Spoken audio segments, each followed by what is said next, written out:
This episode of Mindset on Business is sponsored in part by DDG Verse. For just about anything you need, visit our website. Link in bio. You want it? Buy it. I'm off the lot with this. Got a fork in the pot with this. All right, guys. Welcome back. This is another Mindset on Business. And we got, of course, your boy CEO Sam Ritchie. And then we got all the way from Detroit again, my homeboy. Introduce yourself here. Will Currency, how you doing, folks? What's up, Will, man? Appreciate you coming through again. It's been a while since we had an update for our fans and our followers out there. You know, of course, we try to keep you guys in touch with the latest and what we have going on, like financially. Of course, that's dealing with crypto. That's just dealing with trading and a lot of things that we want to get you guys tapped into, like, you know, feeding you guys what you need to know, because there's a lot of media out there that's crazy, but, you know, we try to get you on track here. But yeah, man, how's it been since, you know, we think we linked up since after the quarantine or so, or since everything been opened back up, everything going in your city, you know, opening back up? I mean, things are opening back up. Downtown has become a whole monster entity in itself, man. Like, there's so many different restaurants and stuff popping up down there I ain't never seen or thought I'd never see downtown. We have a StockX in Detroit. What? A StockX? Physical StockX, I don't know. But that's we crazy. Have a StockX in Detroit. There's Detroit. Texas Wow. Brazil here. Yeah, Texas de Brazil. Yeah, I love that place. It's all kinds of different restaurants that I can't even pronounce or heard of. That I'm just like, oh, okay, so we doing that. We a whole tourist attraction. All right, that's what we doing now, right? And they got Little Caesars Arena down there, and just went and put everything else down there. Food trucks, and it's a new skating down there now. It's a new street skating rink and place you can shoot basketball at. I'm like, they just. Oh, so they done stepped up like that, bro. Yeah, they got people where the skaters for the skaters to be at, little skateboard people and everything. I'm like, okay, check you out. Detroit. I like that. I like to see stuff grow because, you know, me growing up in Detroit and a lot of people growing up in inner cities, we don't get the opportunities that other cities got. You know, I was in between both, honestly. I grew up in Detroit, but also grew up a lot of my childhood in Southfield in the suburbs. So, you know, I seen the difference early with the advantage of living in different zip codes or going to different schools. So a lot of information was pretty much just kind of closed out to some of our parents even back then. So we use the power of the internet and networking to bring people like us. We halfway across the country from each other on one side of the end, and we still sharing our knowledge. And most people couldn't do that back in the day. So, you know, with that kind of power, it's like, why not reach your people and make everything better, you know, or try to, you know, make some kind of impact on your people, because we know there's a lot of people out here that just, they're either struggling for knowledge or they're struggling for ways to find a way to even feed their family and stuff. So, but like I said, knowledge is power at the end of the day, and knowledge can take you a lot more places. So with that being said, we want to kind of share a lot of our jewels that we got with you guys and shit. So let me touch on that. You're right. Knowledge is power. And that's what a lot of the youth is not getting in touch with nowadays, because a lot of inner cities, they just looking for instant gratification, quick ways to just make money and, you know, and boss up and stun on people. And when it comes to a really substantial business, you want to take your time and actually get something that's going to do something not only to benefit you, but benefit the world.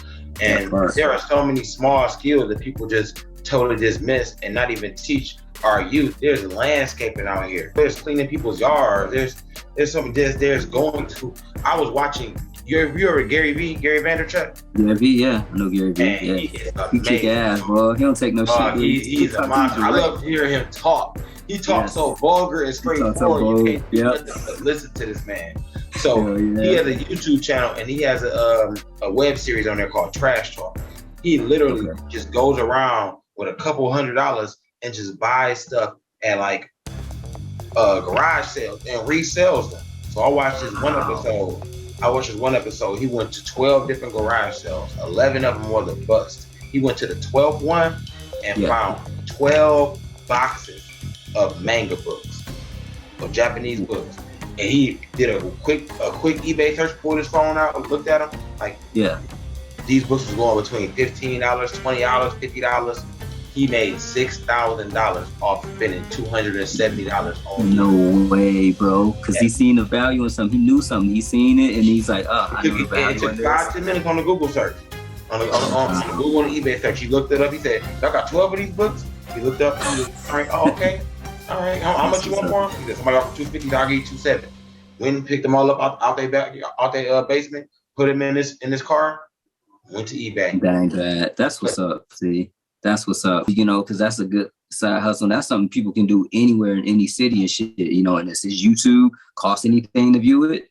Oh, free information. One of his, actually, while he was doing that, one of the people that he did a bust at, like they garage sale that had and he wanted, he said they recognized him and said they were one of his fans, and they the reason why they got started doing garage sales.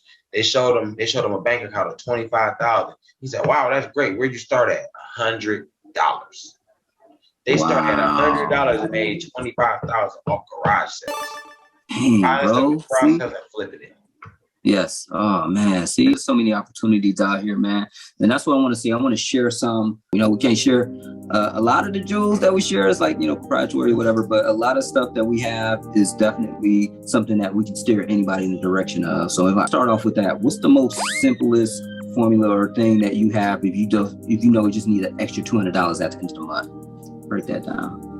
All right. So there's a lot of buzz and things that are going on about.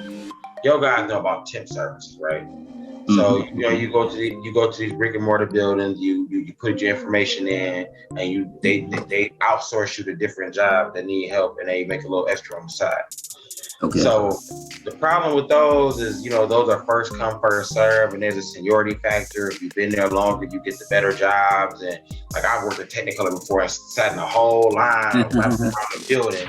Yes. And I've seen other people that get to walk ahead of the line because they've been there a month or two or a year or something. That process is outdated though. We are in 2021. They have an app. There's an app for that now. There's an app for temp jobs now. Exactly. So let me break down a couple of these for you. There's this app called Bacon.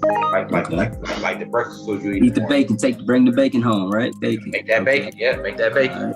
All right. There are so many jobs on there where you like right now it's geographical tied. So right now in my city, you can work for like Ford Field. There's a couple other jobs on there, and you go there, you do your shit, and you leave. You don't have to wait for an interview. Okay. I think it's the interview on the app. It's like a little video interview that you go through, but there's no actual person you got to talk to. There's nobody judging you or deciding whether you are worthy of the job or not. You just go in here, put your information down, apply for a job, make sure you show up in that time period, do your job and leave. You get paid. Okay. Now, because like most traditional jobs, as long as you cancel it, you got to cancel it 12 hours before the job starts though, to give them time to find somebody else or do whatever. Make sure your report is still. Okay, nice. Now, like most traditional jobs, are they going to make you wait for a background check? You got to submit any kind of extra shit? Okay. How long does that process? Might be a background check involved.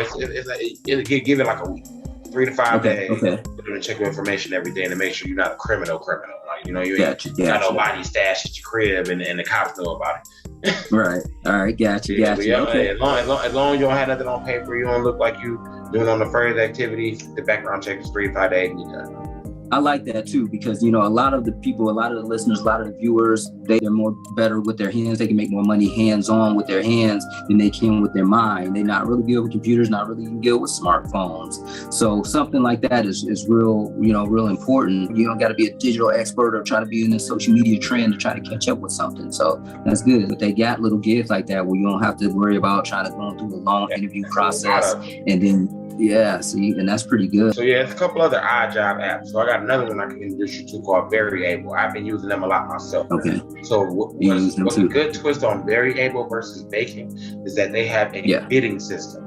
So they can have a job on there that's paying like $80, but you can bid up to $100, $125. And if it's within the realm of what they normally pay for that job, they will accept it. I've literally done jobs on there. They offer like $165. I bid it $200 and made $200 for 9 hours. $200 a day. Wow, that's dope. How many hours of work they normally like? You throw in a few hours, or they throwing in like an 8-hour shift or something like that? It's a 9-hour shift. They give you a 15-minute break and a 30-minute lunch break. You know Okay. You can't go outside. You gotta smoke. You can smoke cigarettes. But you got that guaranteed 200 in hand, like same day or next day or something. Huh? It's the next day. You get the car, and it's a direct deposit between 3 to 5 o'clock. It'll be on your card. Nice. I'm gonna plug them too, because I like that company.